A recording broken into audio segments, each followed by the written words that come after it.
What's up guys, Fooch here. Now it's been a couple of weeks since I posted the original Nth Room video, and I wanted to give you guys a couple of updates since a lot has happened since then, and a lot of Western media outlets are not covering it due to the coronavirus pandemic, and some of the sources in Korea are either in Korean or the English sources in Korea are very hard to follow.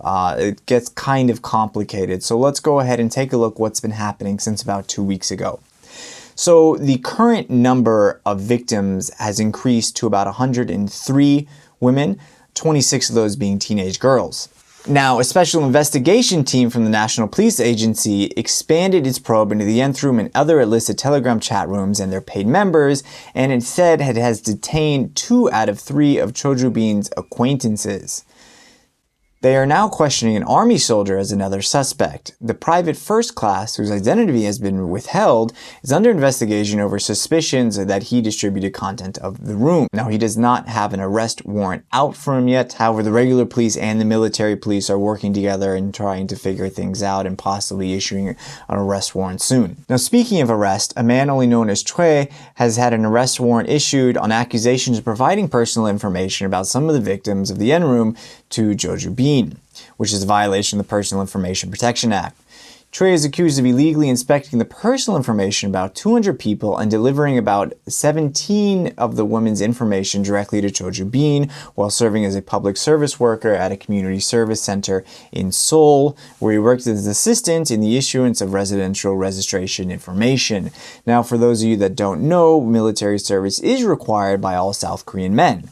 Now, that term is about 19 months. However, there are other options besides actually directly serving in the army. Depending on your education and your experiences, you may be able to go into other government agencies. For example, I know people that have worked in immigration. I know people that work at the help centers of tax offices. So Choi, during his military service, which has now been completed, had worked in this office and provided information on some of the girls to Cho Joo-bin, and he has now had an arrest warrant issued. Now, the last thing to do with the investigation, police have obtained the nicknames of about 15,000 users of the Nth Room from digital data secured by Cho Joo-bin and are now tracking down their personal identity information. Originally, it was reported that there were about 260,000 users of the Nth Room. That number has now been brought down dramatically to about 15,000, and allegedly they have all the nicknames. But it seems to be unclear whether or not 15,000 is the exact number or not. The first suicide occurred related to this case on March 27th, about 2 days since the identity of Cho Joo-bin was released. A man in his 40s, believed to be one of the members in the Nth Room, committed suicide by jumping off a bridge in Gangnam. A note was left at the scene saying that he participated in the room and didn't understand the extent of the crime was this big. Now, he felt guilty for being a participant in the room, and he apologized to his family and acquaintances before taking his own life. Now, the last thing about this case that I'm going to report on is possibly the strangest thing out of all the news stories that have come out, and that's the relation between JTBC and Samsung to this case. Now, we're going to have to go back in time a little bit to understand some of the players that are involved in the case so far. So, Son Seok-hee, he is a famous South Korean news anchor. Now, you BTS fans out there may already recognize this name, considering this is the same news anchor that had to give a public apology a few months ago in December of 2019 for reporting false news about the group and how they may be suing their management company for not sharing enough profit. Now, this news was fake news and he had to give a public apology. Son Seok-hee has been a news reporter since 1984 and has been quite popular up until recently, with his popularity peaking in 2016 when he was covering the Park Geun-hye impeachment trial. Now, let's go back in time a little bit, considering that Son Seok-hee was involved in a scandal before this Nth Room came about. And in April 2017, Son was involved in a hit-and-run accident with a tow truck in a vacant lot near a mountainside church at around 10 p.m. Now, freelance journalist Kim Moon was investigating the matter and believed that a young female was sitting in the passenger seat. There was speculation that Son, who is in his 60s and married, was having an affair with a young JTBC announcer. Now, of course, Son denies this and stated his 90-year-old mother was in the car. not a young, beautiful woman. During a dinner meeting between Son and Kim on January 10th, 2019, so a little more than a year ago, Kim alleges that Son punched him twice in the face after rejecting a job position at JTBC in exchange for stopping the investigation about the hit and run. Now, Son denies the allegation and instead insists that Kim has been trying to blackmail him for a permanent job for the past 5 months, this being January, 5 months prior. Now, according to messages obtained by Dong-A Ilbo between Son and Kim's lawyer known as Yang, instead of suing Kim for blackmail on January 19, 2019, Son offered Kim's firm a 2-year contract that guaranteed a monthly payment of about 10 million won, or $8,000 per month. Now, apparently the deal fell through and Son ended up suing Kim for attempted intimidation and threatening him, and then Kim countersued for assault, blackmail, and libel. Kim claimed that Son not only punched him, but also pressured him to agree into a settlement and spread false information by issuing a press release. In a press release on January 24th, still in 2019, Son said all he did was tap him a few times, telling him to calm down, as Kim was enraged when Son turned down Kim's request to hire him. The story kind of stopped there, probably as investigations were still underway, and considering other major news stories in Korea were happening at the time, such as the scandal involving the former Prime Minister of Justice Jo Guk and the anti-Japanese boycott. However, the story came back into the spotlight about 2 weeks ago, a day after Jo Joo-bin's identity was released and when his first press conference was held. Jo Joo-bin said the following: "I genuinely apologize to everyone who has suffered harm because of me, including President Son Seok-hee, Mayor Yoon Jang-hyun, and journalist Kim Woong." Now, the media and nobody else had any idea why the heck Jo Joo-bin had mentioned those names. Shortly after that press conference, JTBC confirmed that Son was approached by Jo Joo-bin, who claimed to have been paid by Kim to harm Son and his family.